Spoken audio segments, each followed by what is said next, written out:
नमस्कार, आप देख रहे हैं एमएटीवी न्यूज और मैं हूं आपके साथ गीतांजलि सेमवाल। तो आइए नजर डालते इस वक्त की बुलेटिन्स पर।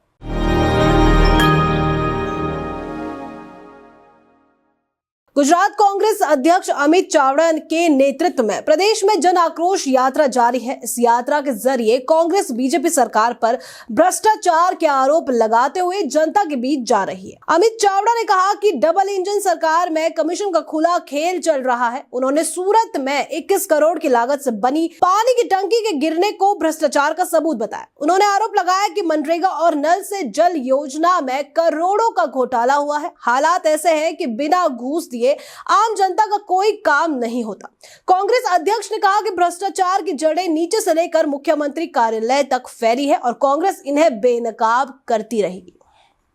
उत्तर प्रदेश के मुख्यमंत्री योगी आदित्यनाथ ने सनातन धर्म और संस्कृति को लेकर बयान दिया है। उन्होंने कहा कि दुनिया के तमाम झंझावतों और तूफानों को झेलते हुए जो संस्कृति आज भी गरिमा और गौरव के साथ खड़ी है वो है सनातन। सीएम योगी ने कहा कि सनातन परंपरा ने हर चुनौती का सामना किया है और अपनी पहचान, मूल्यों और आध्यात्मिक चेतना को जीवित रखा है। यही वजह है कि सनातन संस्कृति आज भी करोड़ों लोगों को जोड़ रही है। मुख्यमंत्री के इस बयान के बाद राजनीतिक और सामाजिक हलकों में चर्चा तेज हो गई है। दुनिया के अंदर तमाम सभ्यता संस्कृतियां समय के साथ समाप्त हो गई, लेकिन दुनिया के अंदर तमाम झंझावतों को झेलते हुए, तमाम तूफानों को झेलते हुए जो एक सभ्यता और संस्कृति आज भी पूरी गरिमा और गौरव के साथ खड़ी है और दुनिया को मैत्री, करुणा के साथ साथ वसुधैव कुटुंबकम का संदेश दे रही है, तो वह केवल हमारा सनातन धर्म की यह सनातन संस्कृति है।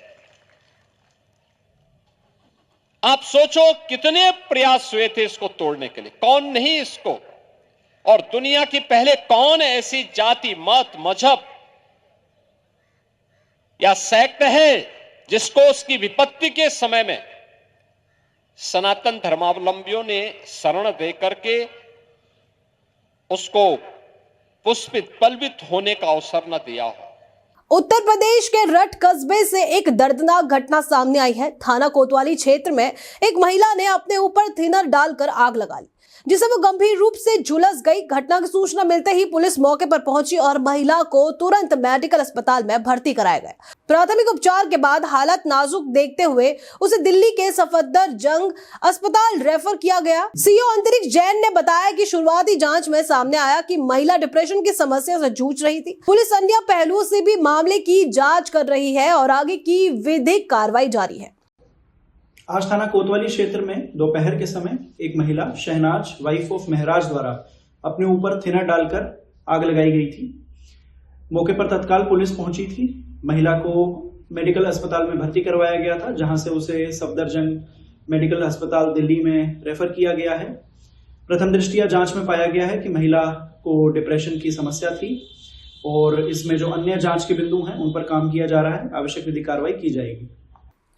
गुजरात में चल रहे एसआईआर अभियान को लेकर सियासी घमासान तेज हो गया है। सूरत शहर में कांग्रेस कार्यकर्ताओं ने कलेक्ट्रेट के बाहर जोरदार प्रदर्शन किया और मतदाता सूची में कथित धांधली का आरोप लगाया। कांग्रेस नेताओं का कहना है कि चुनाव आयोग योजनाबद्ध तरीके से मतदाता सूची में गड़बड़ी कर रहा है, जिससे आम मतदाताओं के लोकतांत्रिक अधिकारों पर सीधा हमला हो रहा है। पार्टी का दावा है कि यह सब भाजपा के इशारों पर किया जा रहा है। प्रदर्शनकारियों ने चेतावनी दी कि मतदाताओं के अधिकारों से खिलवाड़ किसी भी कीमत पर बर्दाश्त नहीं किया जाएगा और जरूरत पड़ी तो आंदोलन को और तेज किया जाएगा।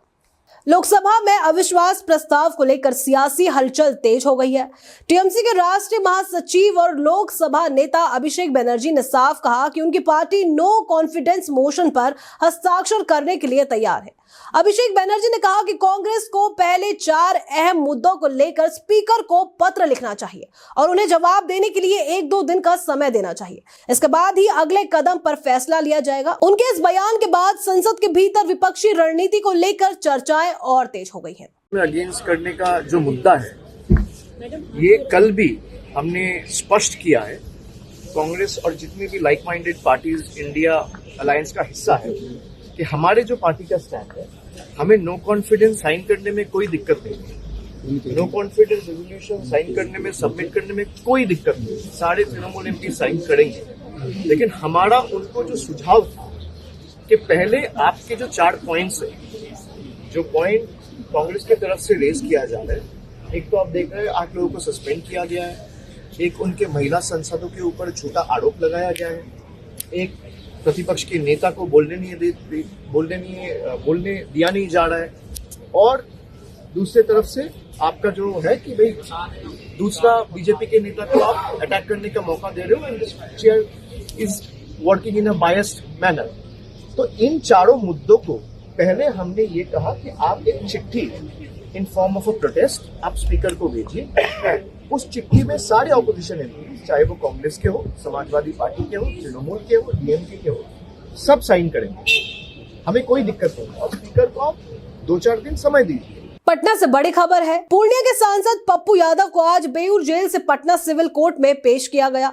उनकी जमानत याचिका पर दोपहर 2 बजे के बाद सुनवाई होनी है। कोर्ट परिसर में सुरक्षा के कड़े इंतजाम किए गए हैं और समर्थकों की भारी मौजूदगी देखी जा रही है। अब सभी की निगाहें अदालत के फैसले पर टिकी हैं, जिससे पप्पू यादव की आगे की कानूनी राह तय होगी। ऐसी ही और जानकारी के लिए बने रहिए हमारे साथ।